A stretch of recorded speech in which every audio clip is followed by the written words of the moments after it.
Well, hello and welcome back to Boardroom Insights. My name is Alan O'Neill. For more than 30 years, I've been supporting organisations and helping them with their strategy, developing their 3-5-year plans. And in doing that effectively, we always use a checklist. And the checklist very often refers to mergers, acquisitions and disposals, amongst many other things. Today, I'm joined by a very interesting character who specialises in the world of mergers, acquisitions and disposals, but particularly on the buyer side. So I'm really pleased to welcome Mark Eardley from Langcliffe International. Mark, you're very, very welcome. Great to see you again. Thank you. It's good to see you. Mark, I know you're involved in the buy side, deal origination. I mean, for the uninitiated, what is deal origination? Well, I suppose you look historically at the way a buyer finds an acquisition target, and traditionally they'll either engage in corporate search work, which is I suppose at the most basic, they will be aware of targets in their market. Yeah. And they will approach those targets. That's often supplemented by very specific research that's either undertaken in-house by an M&A team, or sometimes an M&A team or the chief executive will appoint a third party to do corporate search work. Okay. That effectively involves mapping the market, trying to identify any acquisition targets that will fit their criteria, and making approaches either independently or using a third party to those targets. Benefit there is you're approaching businesses that fit your criteria. The negative is it's a cold approach, and the chances are they're probably not for sale. Right. So everybody in the market traditionally has done that. Yeah. I guess we've approached it from a different perspective. We started from the other side of the lens. You very sensibly say we act for buyers and buyers pay our fees, but surprisingly, the key components of our business are the vendor advisors. Right. The unique thing we have is probably the best relationships with vendor advisors, i.e. people who sell businesses on behalf of others. Yeah. On behalf of the company for sale or the owners of the business. Yeah. In a value range, normally 3 to 50 million, but we do above. Right. So we speak to that sort of cohort of advisors and they share with us what they've got for sale. So you're effectively stretching their Rolodex, their target audience of potential buyers beyond their own current sphere. Yeah, I think that's exactly what we do. We see more transactions in Europe than any other organisation. We never take our fee from the vendor advisor. We never take our fee from the sell side. We only take a buy side fee. Yeah. If you look at it from the perspective there for the vendor advisor, we stretch their Rolodex, as you clearly say, as in we increase the opportunity and the number of buyers that come to their party. And often, however good the research those individual organisations do, they won't find everybody. Secondly, we run the process exactly the way the vendor advisor wants it running. So, if they say, please do not approach that company, we do not approach that company. So it's fully curated and you know exactly what's going on at all times. The vendor advisor is complete control as to where his information goes. Yeah. And then finally, we don't charge them a fee. Right. So that's a no-brainer for them. That's exactly the expression I've used on many occasions. It's quite interesting, by the way, just going off on a tangent. The first deal I ever did within mergers and acquisitions 41 years ago was selling Rolodex. Rolodex, really? Yes. Wow. Oh my gosh. I had one that on was unplanned, really. Yeah, it was unplanned. We didn't even know that when you mentioned it. It was just quite amusing. So because of that approach to the vendor advisors, we see a lot of companies for sale. Right. Our approach to the buyer is very simple. We will show you deal after deal after deal. They will all be companies for sale. You don't pay us anything unless you buy one of those companies. So no phone, That's no fee. Okay. 100% contingent. Right. So because of that, we find ourselves in an enviable position where we're aware of more vendors of business in Europe. We have more companies for sale in Europe than anybody else. And we're engaged by more buyers of those businesses than anybody else. So are you saying then, Mark, that the buyers that you have, and tell me how many, but they're committed buyers then, is that the case? Yeah. We currently have a database of 31,000 buyers. Right. Predominantly US, Europe and the UK, predominantly private equity institutions and strategic buyers. They're not all engaged. So of that 31,000, I think at the last count, just under 6,000 have actually signed their engagement letter. Yeah. They've all made acquisitions. Right. And most recently, we've databased everybody who's made an acquisition in Europe over the last 3 or 4 years. So it's getting more and more comprehensive.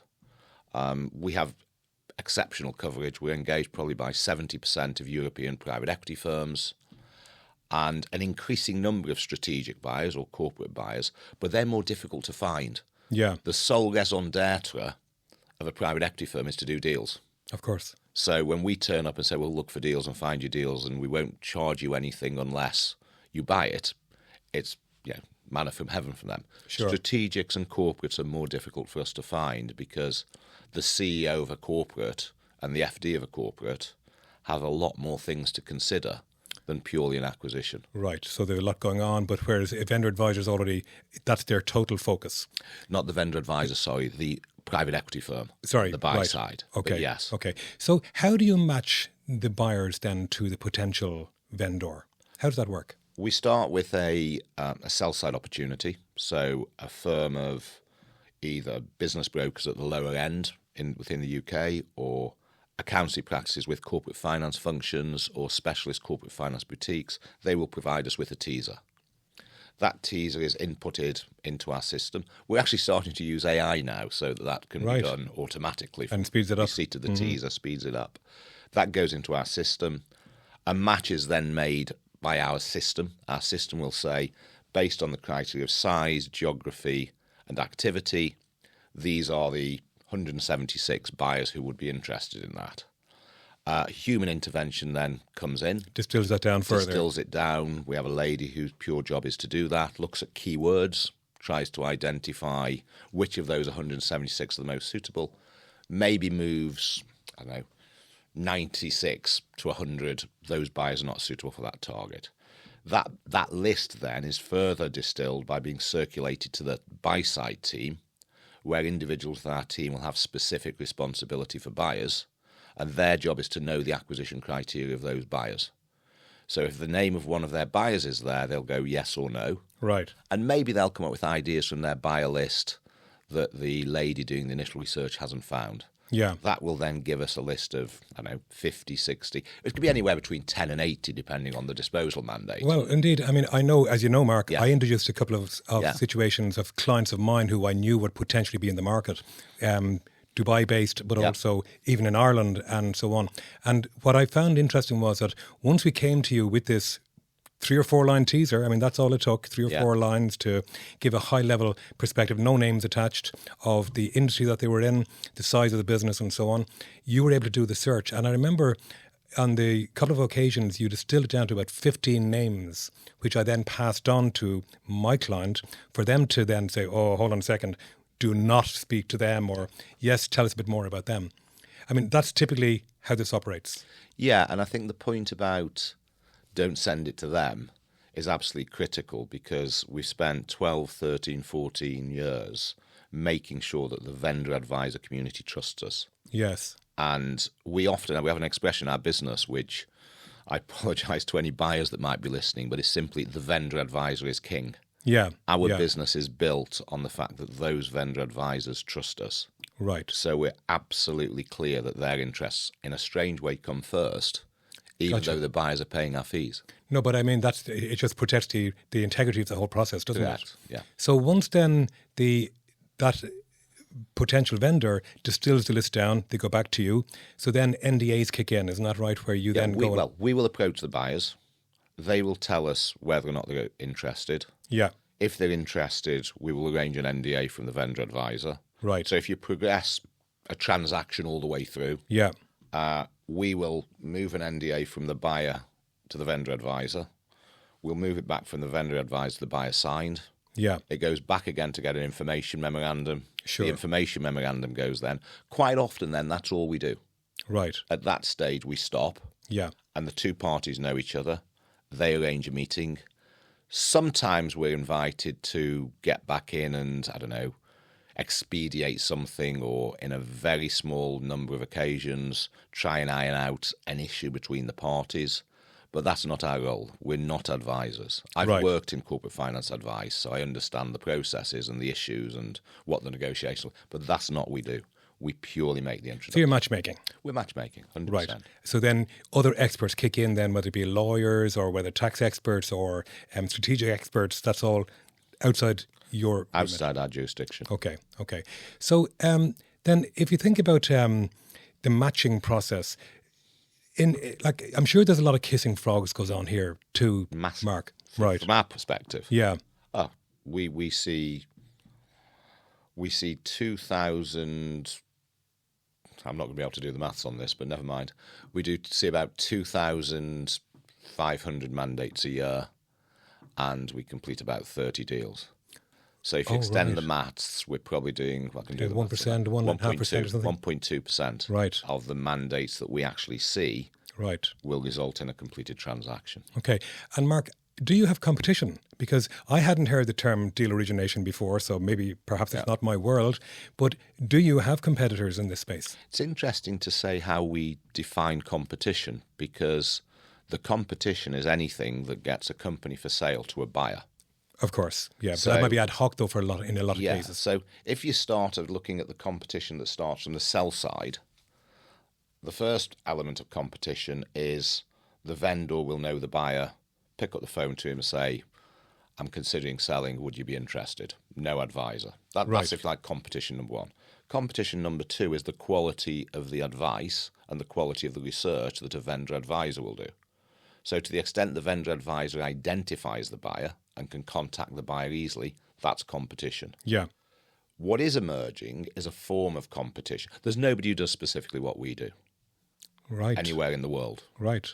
The third form of competition, though, is where what's emerging is platforms, the sort of modern technology.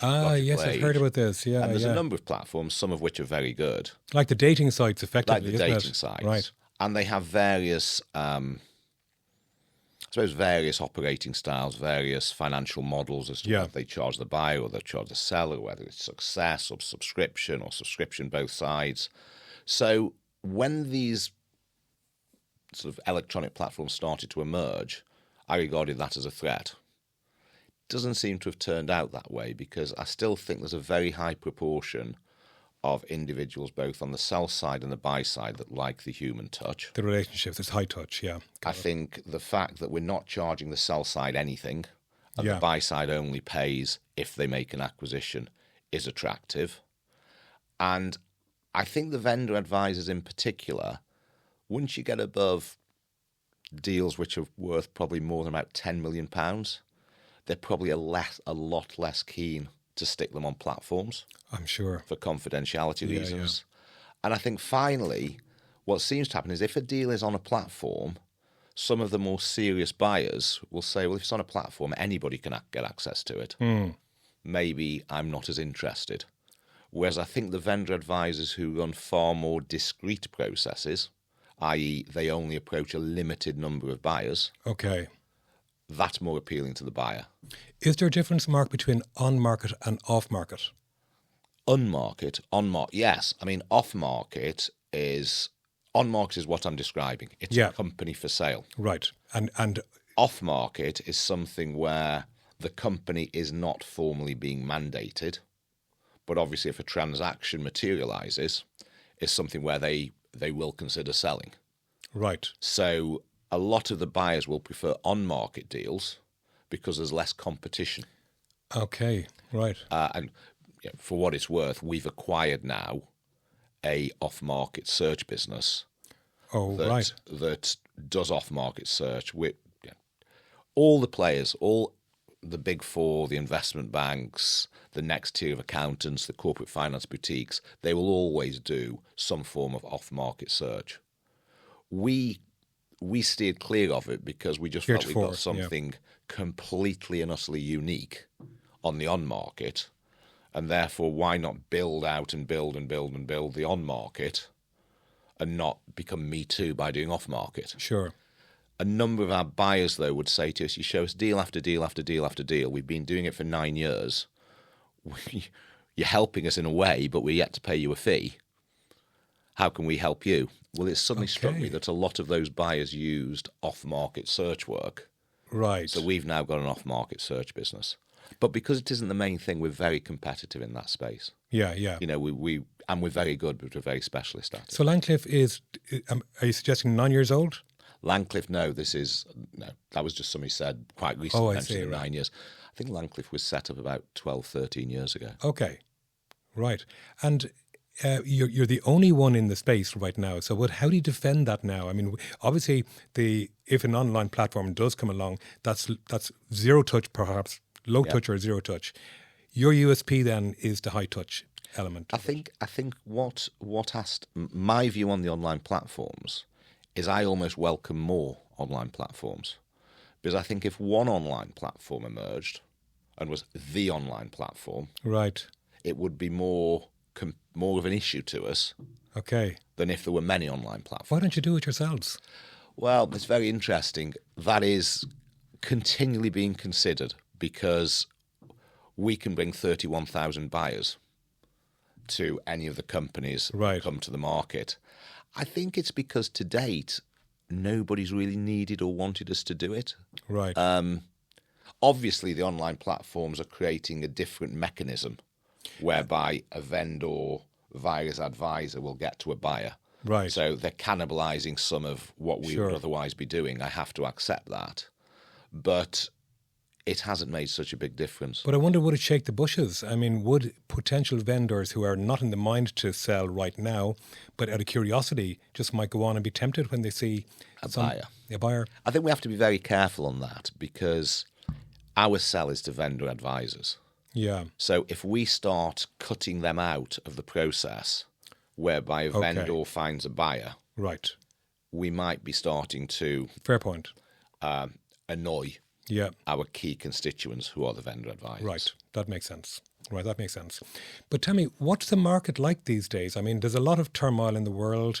You know, we're not just talking the geopolitical stuff, but here in the UK, you've been through Brexit, whether that's the reason for things being the way they are right now. But things are tough in the UK right now, which is your principal base. I know you've expanded internationally in recent times, but I'm sure still the volume is in the UK. Would that be fair to say?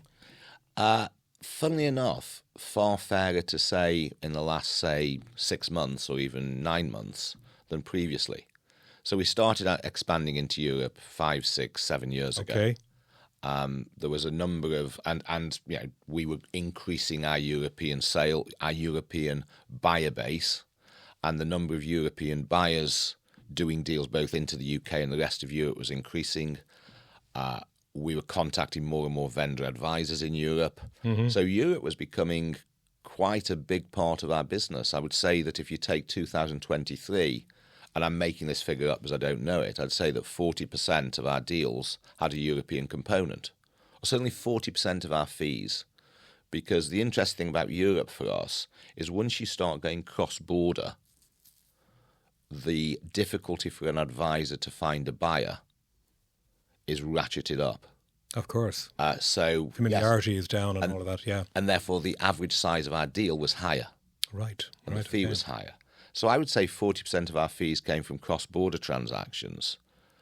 Very strangely, there's been a total dearth of cross-border deals for us in the last 9 months.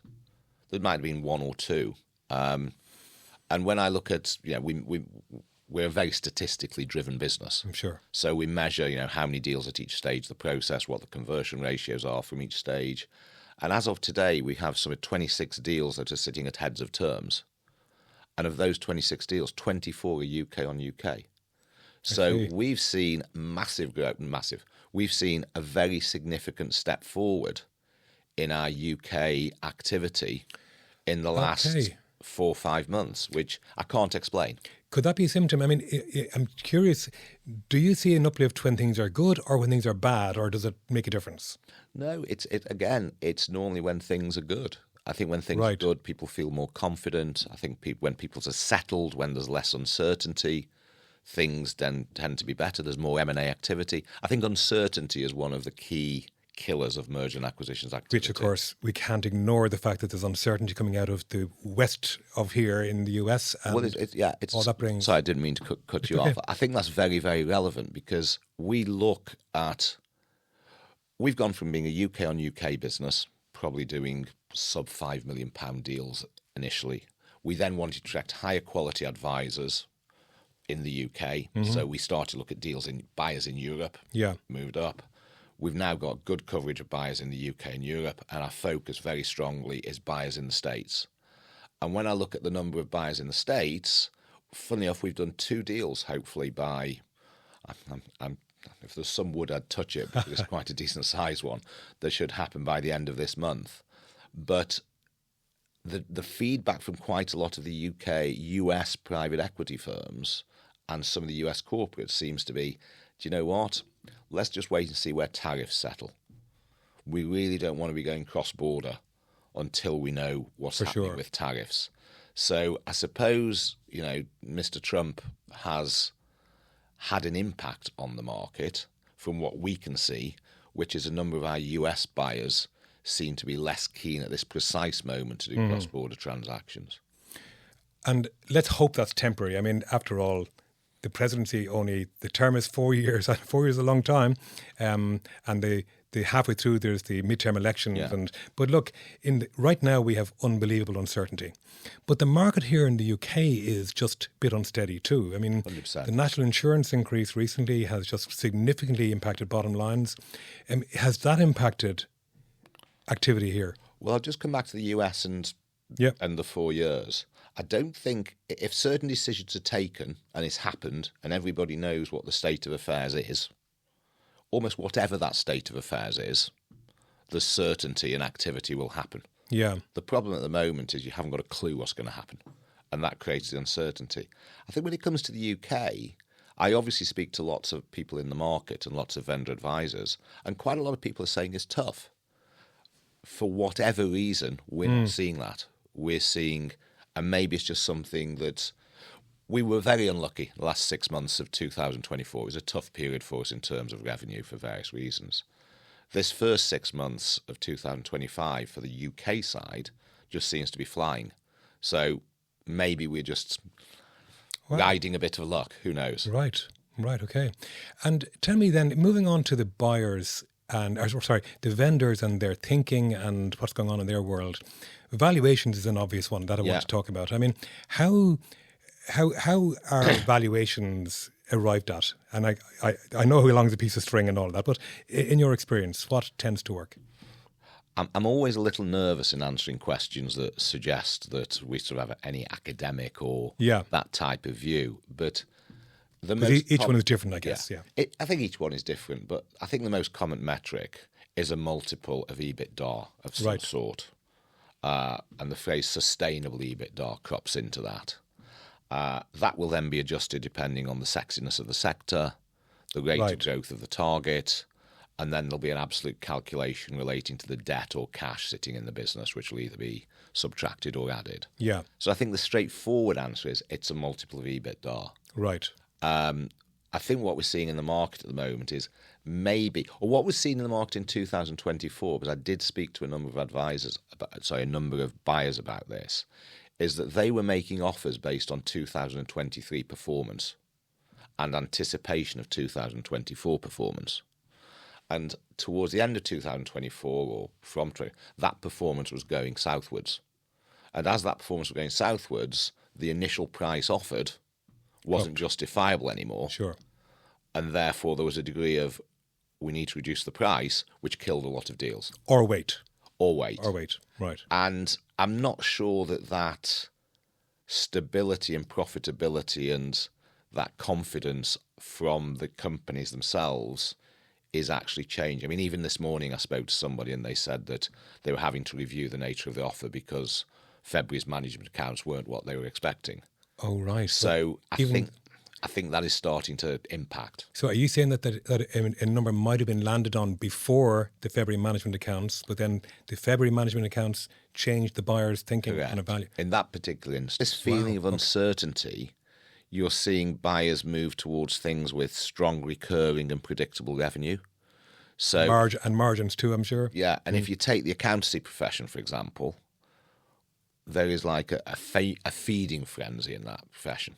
Right. Virtually every private equity firm is Wants a bit buying of it. into an accountancy practice and then bolting things on because it's pretty predictable income. You can see where it's coming from. Okay. So I think it's driven by recurring revenue, predictability of income, which I suppose is seen as a safe haven. Sure. But the scalability of a business, I mean, in the tech world, the scalability is much greater than an accountancy practice, which is kind of predictable, isn't it? It is. And I think that's probably reflected in valuations. Yeah. In that, the better, more exciting tech companies with great annual recurring revenue, which is increasing X per annum, will get some pretty sexy numbers attaching to it. Yeah. And do you find that buyers, when they're looking at a potential acquisition, that they're looking for that organisation to be really slick and running well, or do they like them to be underperforming, which might give them an opportunity to buy at a lower price, but then improve when they get their hands on it? I think both apply. I think there's certainly a number of private equity firms that will look to buy underperforming assets, turn around and build, effectively do that. So it's more of an organic play. Right. I think there's a number of other private equity firms that would love a very strong player in a marketplace that's got all the systems right, is set up, because they can use that as a platform to then do bolt-on acquisitions and bring things into that. But the mothership they're looking for the mothership to be stable and to be in good shape. Yeah, gotcha. So I think there's and some P firms, will do this sort of deal. Some P firms will do that sort of deal. Yeah, and so industry-wise, as you say, technology will always be attractive. But what about some of the more day-to-day businesses like retail, for example? I mean, what kind of activity are you seeing on? I know retail is having a tough time in UK, but are you seeing activity in retail? I suppose it depends how you define retail, because retail is increasingly e-tail as well. Indeed. As in which is a technology platform. And I don't know whether you're defining retail as Let's e-commerce. talk bricks and mortar mainly. I think bricks and mortar. I think, first of all, if you think of what we do, we see a business for sale via a vendor advisor. Yeah. And and we supplement the research that the vendor advisor's done. In the retail space, it's actually quite easy to work out who the buyers will be, because there'll be similar shops in, bigger players in their own market in adjacent markets. So our ability to bring a lot of new interesting ideas to a vendor advisor selling a retail asset is a lot less than it is to a manufacturer or distributor. Okay. Because the buyers are more closely defined. Having said that, I don't think it'll surprise anybody to know that retail's having a tough time at the moment. And I don't think anybody sees that getting better anytime soon. So any activity might be in the distressed space more than... Right. Correct. So whilst we see very few retail businesses, anecdotally what we do see is that not many people are rushing to get into bricks and mortar retail. Right. Interesting. So leaving sector aside, Mark, let's talk about the actual... the type of vendor, as in family businesses or businesses where founder-driven with the direct intention of flipping in a few years, or let's say founder-led that has found themselves here maybe 20 years later at retirement age, no family connections and so on, and they're now thinking about selling. So of the three, family or founder-led who always intended flipping, or the girl who finds themselves here 20 years later now in a position to sell, who are you seeing most active? I think there's a lot of crossover with that. Is there? Because I think a lot of the family-led businesses are the people who set businesses up 20, 30 years ago and are now looking to sell. True. And I think there's the baby boomer generation across Europe, and succession is quite a big issue. Yeah. And I think I was speaking to somebody yesterday again, and they were saying, well, look, it doesn't really matter if we have ups and downs in our industry, because actually, over a 10-year span, the same number of businesses are going to want to sell. So if you have a bad year this year, and average year next year, and another bad year, next 3 years are going to be really good.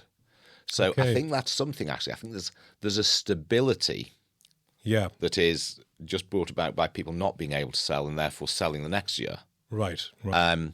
But I think in terms of what we see, it's mainly private companies, and mainly family businesses. But I suppose what's the definition of a family business?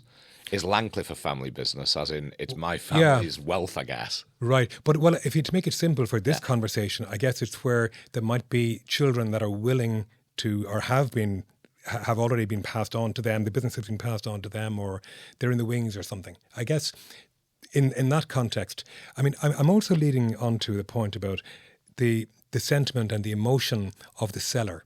Yeah. Because if, for example, a founder founds a business knowing they're doing this to flip it in an X number of years, they're less emotionally attached to the thing, aren't they? Whereas a founder-led who has stayed with the business, and let's call that family or not family, but maybe 15, 20 years later finds himself in a situation where retirement is looming and it's time to sell.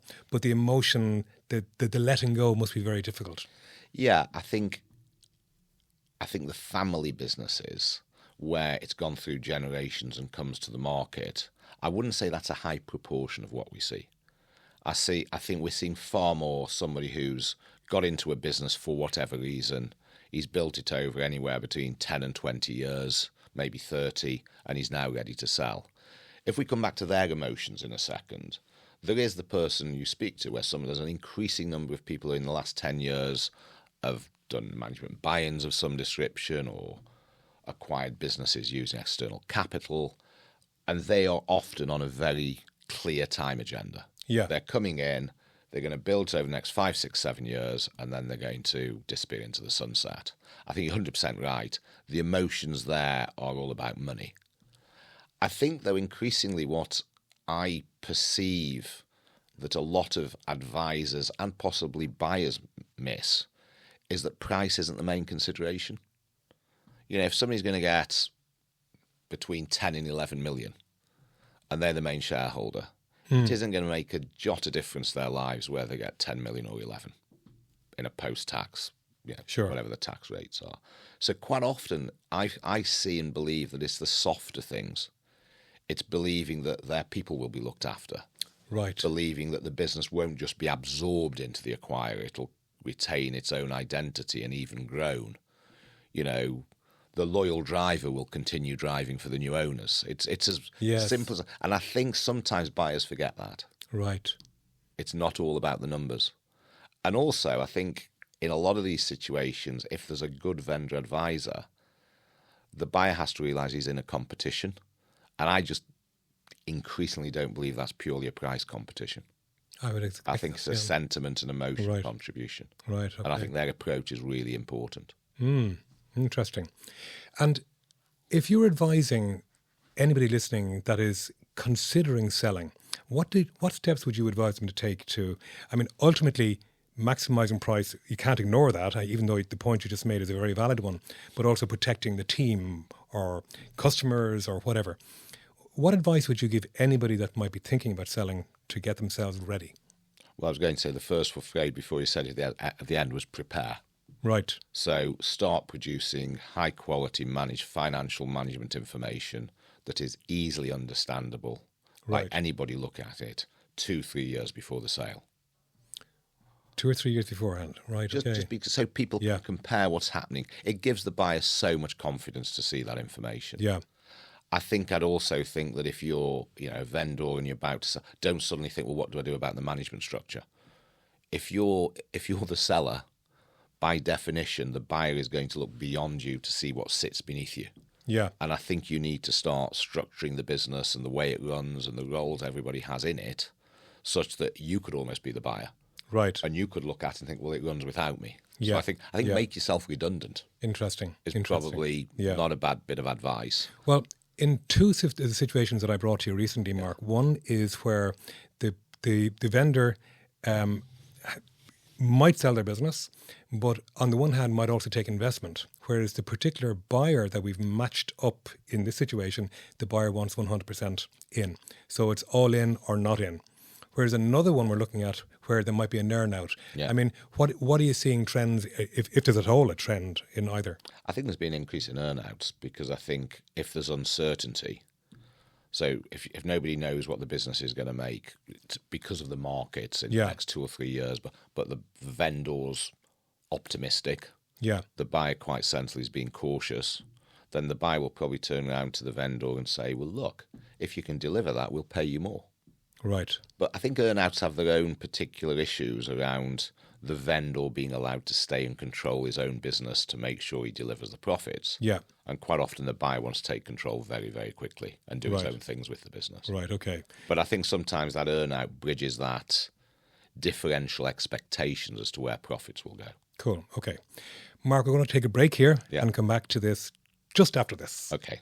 Welcome back. Thank you. Before we get into further detail on Langcliffe and the history of Langcliffe, and indeed your own story, Mark, I'm just keen to put out here, there's a particular client I'm working with right now. It's a small business where the founders are in their 70s and they are trying to sell. Not just considering it, they know they want to sell. They don't have family to pass on to, so they want to sell. And of course, they want to maximise the value, as we discussed earlier.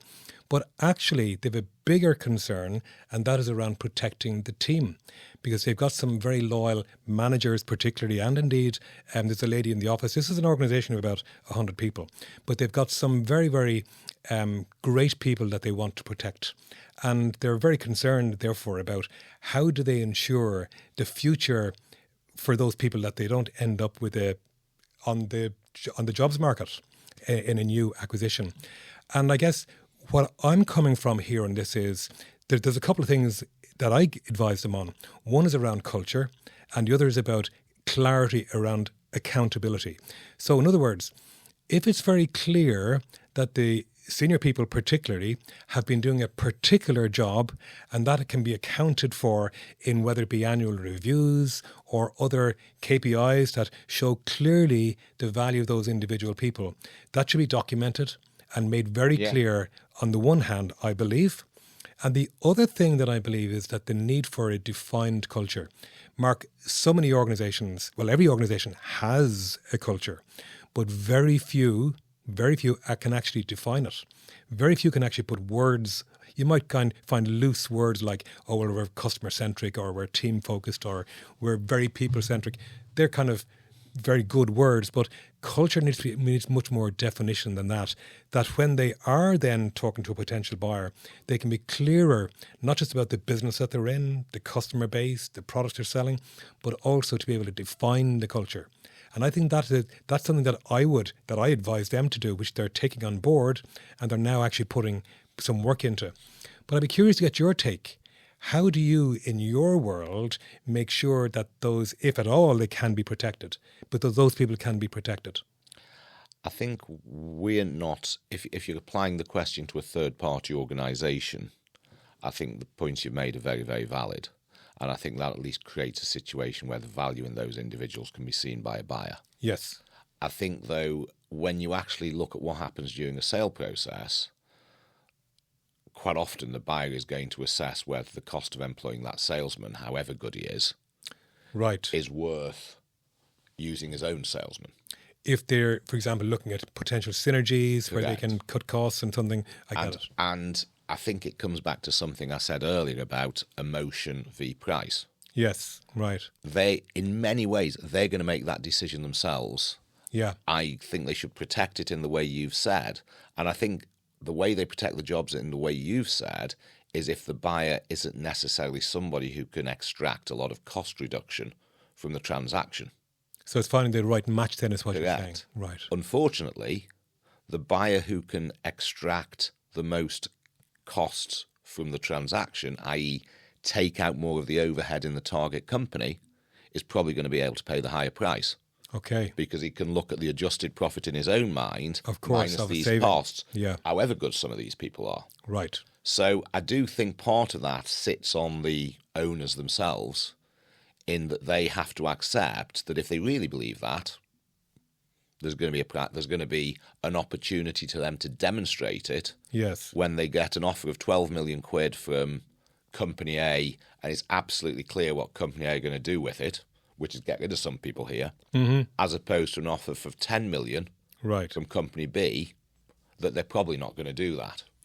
Okay. So I think the power lies within the owners themselves in terms of how they choose the buyers. That'll be a real test for how much they really care. I know, but exactly, because it's how much money are they willing to, and I'd say that therefore that leads into, appointing the right advisor who will actually understand those issues, and when he's assessing the buyers, will give that assessment to the vendor themselves as to what the approach of those buyers are. I've seen a lot of buyers who have particularly good cultures and do the sort of things that your mythical, well, it isn't, it's a client, I think you said. It is. Actually wants. I think they will often encourage the vendor to actually speak to other vendors. So if they've made 6, 7, 8 acquisitions in the last 3 years, the 6, 7, 8 individuals, i.e. the vendors, who've got experience of how they treat a target company. Right. So I think what a vendor should probably do anyway is, if he can see that the buyer has made many acquisitions, ask if he can speak to the owners of those businesses. Good idea. Because they're the people who've experienced it at first hand. Sure. And, the business comes first, always. I get that. But, when you get somebody who has a very, very strong regard for the team, I understand the emotions attached to that. I genuinely do, and I've got huge empathy for it. But maybe there are other things that you can do to help take care of a person who might be in the potential for the firing line, that maybe they can be helped in some other way if there isn't a future in the new entity. So I get that. Yeah, it's just an interesting point, because I do feel, I think most advisors should go through a process of selling their own companies. Because if they sell their own companies, they actually can understand the motivations. Yeah. And I was considering selling Langcliffe a couple of years ago. Right. And we had approaches from 2 buyers in particular that were offering very roughly the same price. Right. Slightly different structures. One was paying a bit more, but the difference wasn't massive, but it was a number. And what we decided to do was to invite them both to come up to our head office, address the lady who's been running the business for me for a long period of time, Helen. So very open. And the staff. Right. And almost leave them the decision as to who they should sell to. Did you really? Yeah, the problem was that at that stage, Putin decided to invade Ukraine. Right. So they both had different things to be considered about. So that was brave. That was brave to do that. We've built a business based on people. And, I'm not looking for any plaudits for this, but I'm sure lots of owners feel the same way. But I think looking after the people in our business is key. Right. That's what we're seeking to do. Great. Before we move on to the background to Langcliffe and how it came about, one question I want to ask you, because you mentioned that you're data-driven in much of what you do. It depends is not an answer to what I'm going to ask you. Okay. How long does a typical process take from the time? Okay, go on. Come on. Keep going. How long does it take from the time that you have connected a potential buyer to a committed buyer to a willing seller? So all things being, both are in the market. How long? I think, look, if it's a distressed opportunity, it can happen in a week. Gotcha. But nobody's going to do the due diligence. The price is going to be incredibly low, and people are going to take views on things. I think if you're going through a standard process I think I can give you a minimum and an average. Right. I can't give you a maximum. Of course. Yeah. I'd say there's an absolute minimum from a vendor advisor coming to us. We're now aware of this opportunity. We introduce it to buyers. There's an absolute minimum of 4 months. Okay. I can't see. That even sounds short to me. It is short, but you said what the range was. Sure. So I think at this end, it's 4 months. I'd say the average is about 10, 11 months. Right. And it can be longer. Gotcha. Okay. And the problem, I think, coming back to the uncertainty situation and where the markets are doing this, is a lot can change in that 11 months. Right. And therefore, if things start to change in that 11 months, then the base on which the acquirer made his offer may well change, and he may therefore be looking to make a different sort of offer. And I think that is one of the things that kills transactions. Right. I mean, that's a worry for the vendor, because I'm sure they have in their head, they've already agreed a price. Correct. But I'm sure they can lock it in too, can't they? I mean, look at what happened with Twitter when Elon Musk was trying to pull out and he couldn't pull out. I don't think vendors have any protection till it's signed. If you think about the process, the buyers will avoid spending money to the last minute. Mm-hmm. So, you'll go through IMs, meetings, offer gets agreed. Then at that stage, the buyer has to start spending money. Yeah. So the second he appoints third-party due diligence Yeah. for both accountants or lawyers, he's committed. spending money. Yeah. The next big trigger after that is when the lawyers start generating the sale and purchase agreement. Right. Because that basically means that they're reasonably happy with what they've found during the due diligence. Sure. So I don't think the vendor has any comfort till the money's in his bank account. Yeah. I mean, the most extreme version I can give you of that is that I was working as an advisor at the time. It was a very nice fee for us. I'd gone home I'd been speaking to the lawyers all day. They were completing the fineries of the deal, and the deal was all agreed. Everybody had signed the document except for the management buy-in candidate who was going to become chief executive of the business. So it was the chairman, the incoming chairman, to back a management buy-in team. He was putting in X amount of money, not a massive amount. And his wife rang at 10 o'clock at night, just as he was due to turn up with the lawyers at 10 o'clock to sign everything. I just asked, look, he isn't feeling too well. Would you mind if he comes tomorrow morning, or could you get the solicitor to drop the document round to sign, or whatever it was, email, I can't remember. And he died overnight. Oh, dear. That is the most extreme version of a vendor, not getting the money till everybody else has signed the document. Right. So, no. Well, that's extreme. Okay. I'm not sure they can lock it in. No, I get it. Tell me a bit more about how you came to found Langcliffe. I mean, what's your background, Mark? I suppose very mixed. Okay.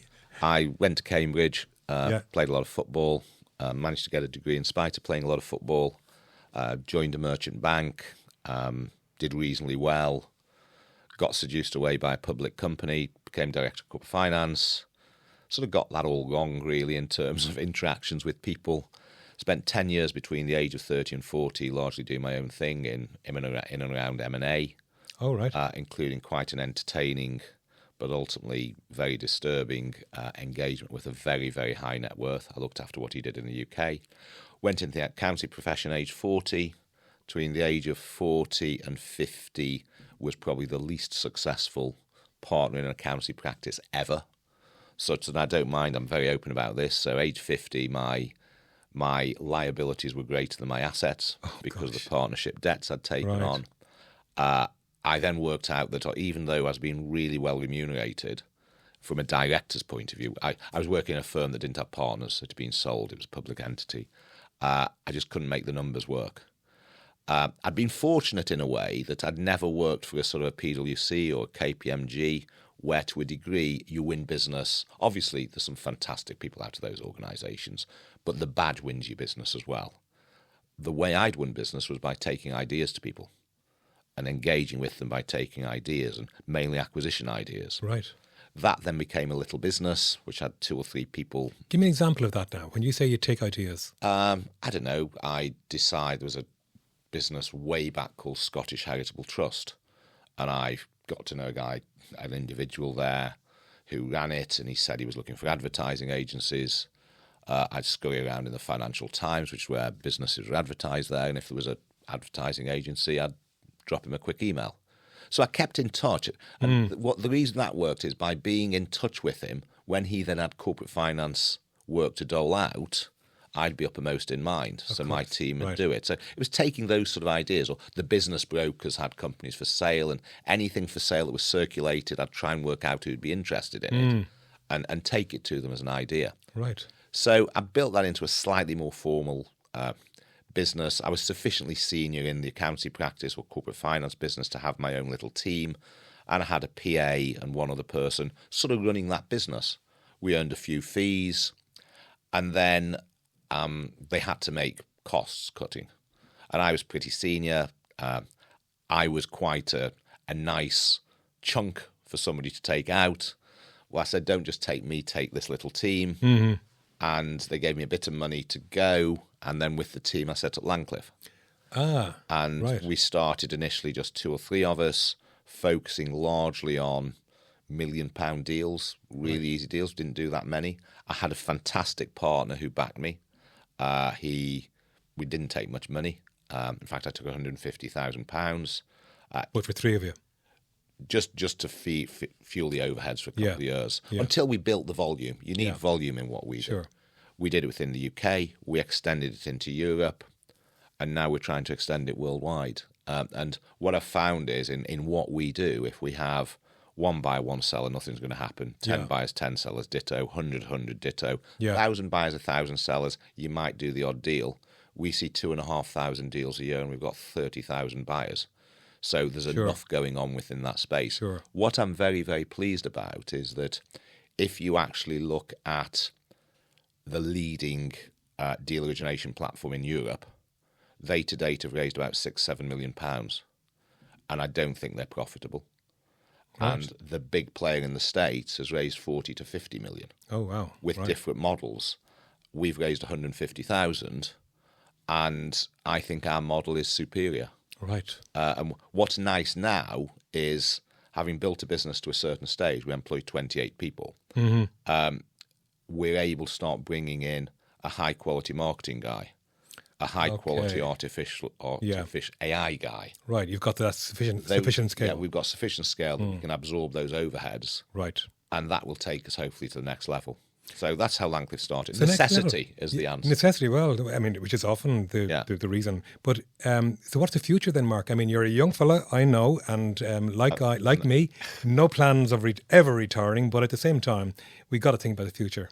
I think for Langcliffe, I'm 63. I've no intention of retiring. I've got a phenomenally strong managing director called Helen Postlethwaite. She runs the business. I always used to say day to day, but increasingly she controls marketing, artificial intelligence. More strategic then. Yeah. She controls everything in the business. So my role is to develop it.